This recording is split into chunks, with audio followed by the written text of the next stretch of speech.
The views expressed in this blog are hosted on my own website, are strictly personal, and do not reflect the views of any organization.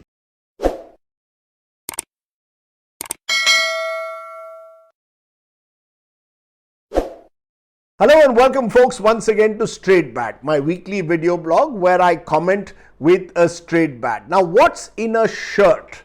Not much you would think unless you happen to be Rahul Gandhi. Then the shirt, or dare I say the shit, can often hit the ceiling if you get your choice of clothes wrong.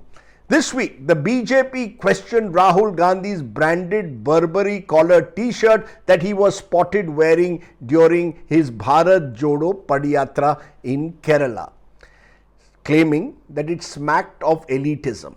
Now, frankly, all this talk of branded clothing, in my view at least, is a weapon of mass distraction, designed to only take away from the serious core issues of the day, especially around the economy. But I thought I would reveal the backstory of this war over clothes, if only to expose the hypocrisy of our Netas when it comes to a dress code. Let's start with Rahul Gandhi's choice of clothes.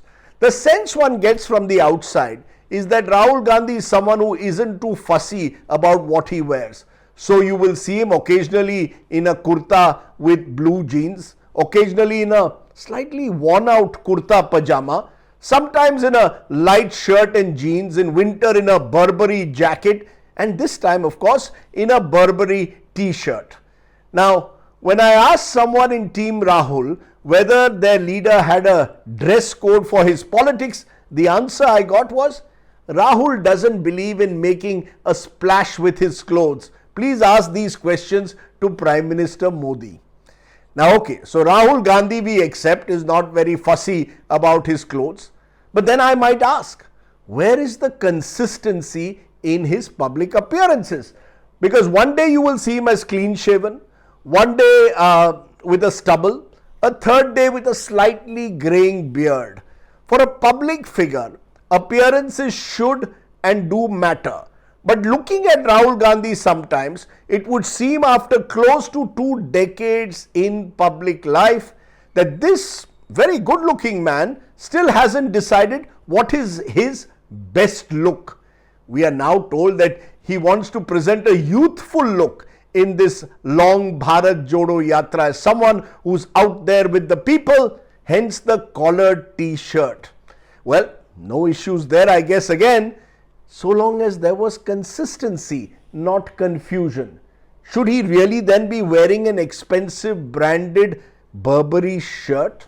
Well, the jury in a sense is out on that one, and I'll tell you why a little later. Because you could argue that if Rahul Gandhi can afford wearing a smart branded shirt, why not? He's on a padiyatra out in the field. He may claim to be inspired by Mahatma's values, but he's also a privileged member of the House of Nehrus. Don't forget, Jawaharlal Nehru had his own brand of trusted tailors, including a certain P.K. Vaish, who would often make the journey, he claimed, to the Prime Minister's residence to take the measurements for all the famous Nehru jackets, of which the Prime Minister then had dozens. This stylish dressing never stopped Nehru from being a mass leader. So if Rahul Gandhi wants to wear a Burberry t-shirt, well, so be it. Frankly, we need to stop the hypocrisy over a dress code for a neta. Almost as if all our netas are expected to be uniformly dressed and stuck in some Gandhian pious khadi age. Many of the BJP netas who have been out and about criticizing Rahul Gandhi on Twitter and other spaces have worn some of the most expensive designer accessories. Watches, sunglasses, the works.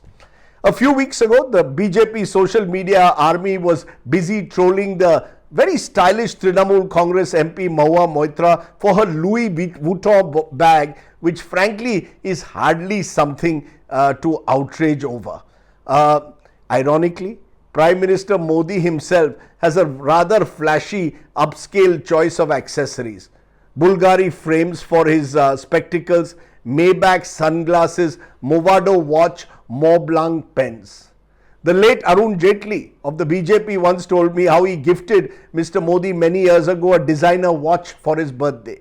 For the next 15 minutes, the Prime Minister asked me all he needed to know about the best watches available is what Jaitley told me.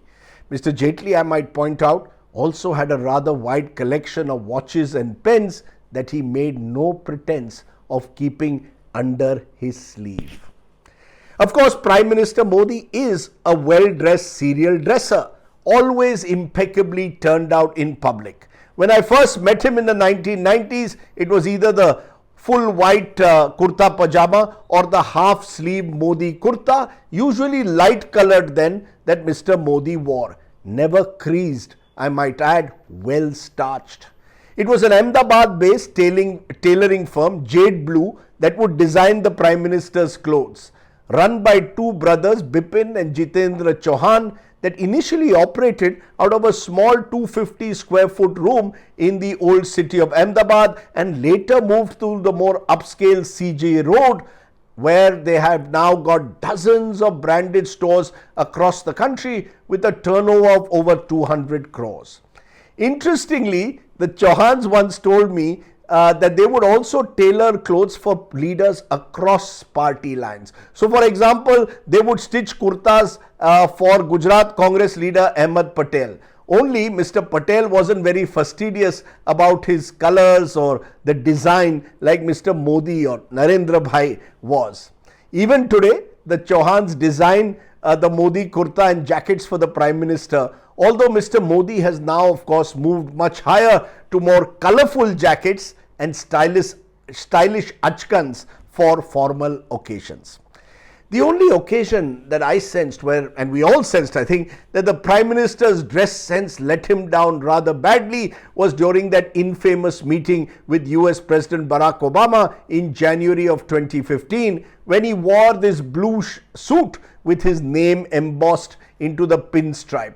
A suit that reportedly cost as much as 10 lakhs.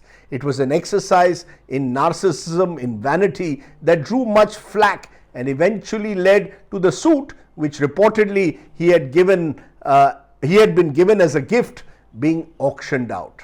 Now, whether it is the Modis or the Rahuls, it is my belief that your dress as a politician must reflect your core message. This is critical. Mr. Modi's message that he sends out is one of aspiration. Hence, he likes to dress stylishly all the time. He is selling in a way this aspirational dream through his clothes.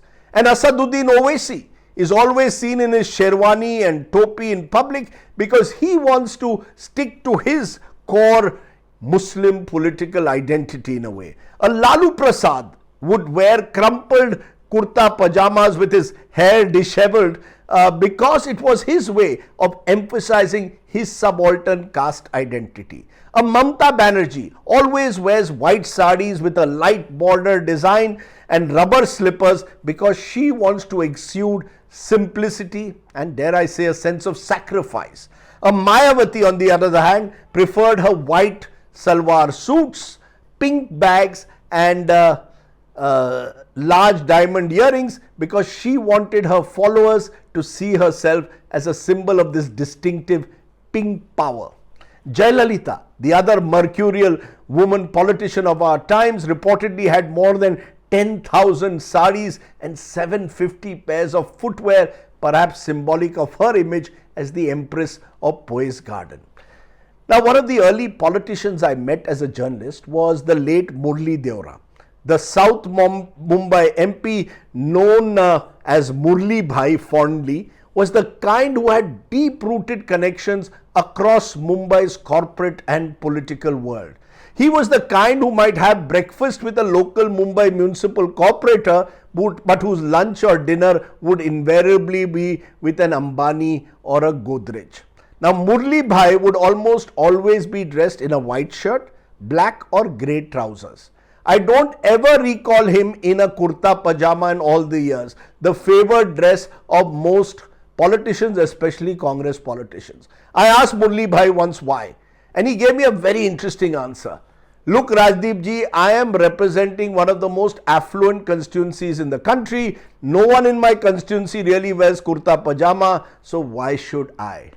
I thought that was a rather simple but street smart way of explaining sartorial choices.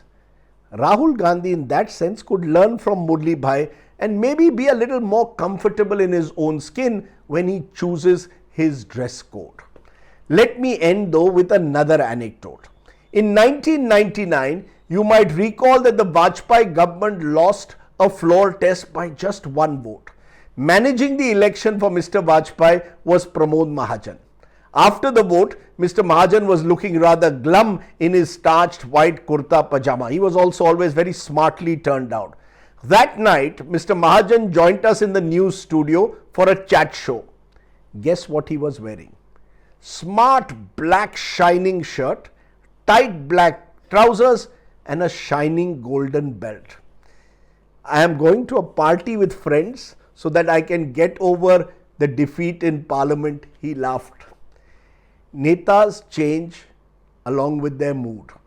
So does their dress sense.